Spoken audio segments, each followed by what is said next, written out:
द्रौपदी, जिसका नाम लेते ही हमें सबसे पहले याद आता है, वो महाभारत काल का भीषण युद्ध। हस्तिनापुर राजसभा में द्रौपदी वस्त्रहरण का वो कुकृत्य। द्रौपदी, जिसे जन्म से ही अपने पिता का तिरस्कार सहना पड़ा। विवाह हुआ भी तो 5 पुरुषों से। जो अभी तक किसी के साथ नहीं हुआ, वो द्रौपदी को करना पड़ा।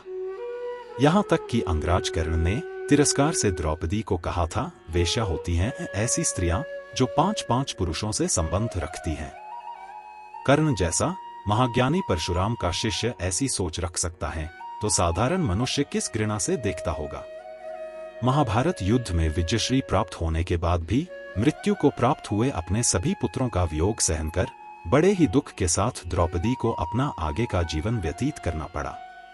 इस तरह द्रौपदी की जीवन कहानी सुनकर किसी को भी यही आभास होगा कि द्रौपदी किस्मत की मारी एक साधारण अभागन स्त्री थी, परंतु ऐसा नहीं है। द्रौपदी ने युगांधर भगवान श्री कृष्ण के सहयोगी रूप में अवतार लिया था। द्रौपदी का जन्म ही हवन कुंड की अग्नि से हुआ था। कोई साधारण स्त्री इस तरह जन्म नहीं ले सकती। भगवान श्री कृष्ण ने अपने अवतार कार्य में द्रौपदी का एक मायाजाल की तरह उपयोग किया, जिस कारण महाभारत का विनाशकारी युद्ध हुआ। इस युद्ध में कौरव पक्ष के वो लोग मारे गए जो पूर्व जन्म में राक्षस थे, जिन्होंने द्वापरयुग में जन्म लिया था। किस राक्षस ने किस नाम से द्वापरयुग में जन्म लिया था, इस पर हम पहले वीडियो बना चुके हैं। उसकी लिंक आपको नीचे डिस्क्रिप्शन में मिल जाएगी। तो बढ़ते हैं अपने टॉपिक की ओर। इन सभी राक्षसों का जन्म द्वापरयुग के अंतिम चरण में हुआ था, जिन्होंने धीरे धीरे पाप का साम्राज्य इस धरती पर फैलाना शुरू कर दिया था।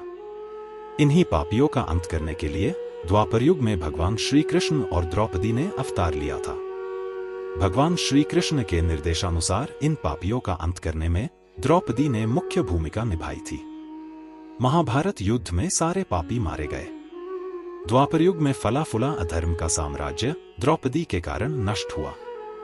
इस तरह द्रौपदी ने द्वापरयुग में अधर्म के साम्राज्य को बर्बाद कर दिया और धर्म की स्थापना की। इतना बड़ा महान कार्य कोई साधारण स्त्री नहीं कर सकती। तो कौन थी द्रौपदी? इतना विवेक, सहनशीलता और संयम द्रौपदी में कहां से आया? इसके लिए हमें भगवान श्री कृष्ण के द्वापरयुग को छोड़कर प्रभु श्रीराम के त्रेता युग में झांकना होगा। रावण, जो विलासी होने के साथ साथ अत्याचारी भी था, परंतु परमपिता परमात्मा शिव शंकर का महान भक्त भी था।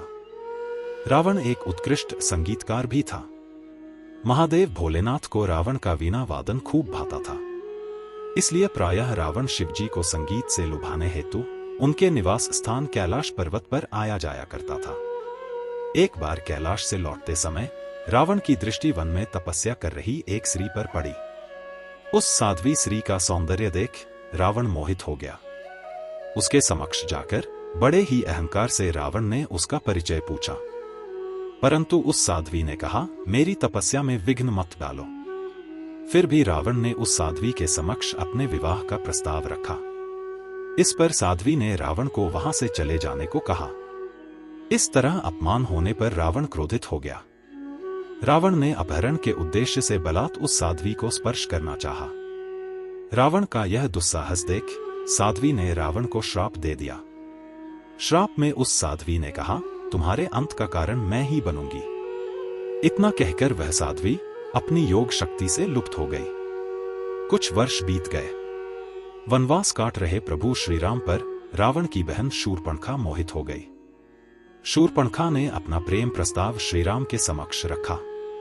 इस पर प्रभु श्रीराम ने अपने विवाहित होने की बात शूर्पणखा को बताई और पत्नी सीता से भी मिलवाया। उसके बाद शूर्पणखा ने लक्ष्मण के समक्ष भी प्रेम प्रस्ताव रखा। शूर्पणखा के ऐसा करने पर लक्ष्मण ने उल्टा कहकर उसकी नाक काट दी। शूर्पणखा ने सीता को दोषी ठहराकर अपनी कटी नाक का वृत्तांत बढ़ा चढ़ाकर अपने भाई रावण को बताया। अपनी बहन शूर्पणखा का प्रतिशोध लेने के लिए रावण ने सीता हरण की योजना बनाई। एक साधु का रूप धर अपहरण करने हेतु रावण सीता से भिक्षा मांगने पहुंचा। उस समय देवी सीता कुटिया में थी। अचानक से कुटिया में देवी सीता के समक्ष एक साध्वी स्त्री प्रकट हुई। उस साध्वी स्त्री ने अपना नाम वैदेही बताया। और रावण की योजना भी बताई। माता सीता से वैदेही ने कहा, आपका रूप धरकर मैं जाती हूं रावण के साथ, आप अपने आभूषण मुझे दे दो। माता सीता ने अपने आभूषण वैदेही को दिए और माता सीता वहां से लुप्त हो गई।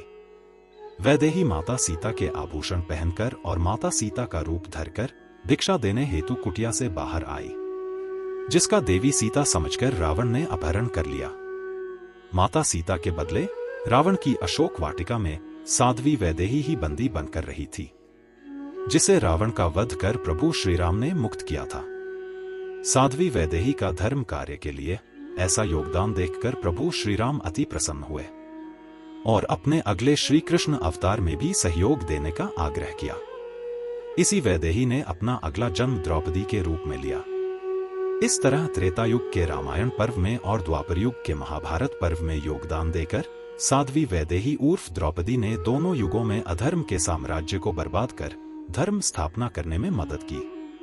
अगर यह जानकारी आपको पहले से थी तो कमेंट बॉक्स में हाँ लिखें। अगर नहीं थी तो वीडियो को लाइक और शेयर करें। ऐसे ही अनसुने रहस्य को जानने के लिए हमारे चैनल को सब्सक्राइब करें। बेल आइकॉन को प्रेस करें ताकि हमारे नए वीडियोज की नोटिफिकेशन आप तक सबसे पहले पहुंच जाएगी। धन्यवाद।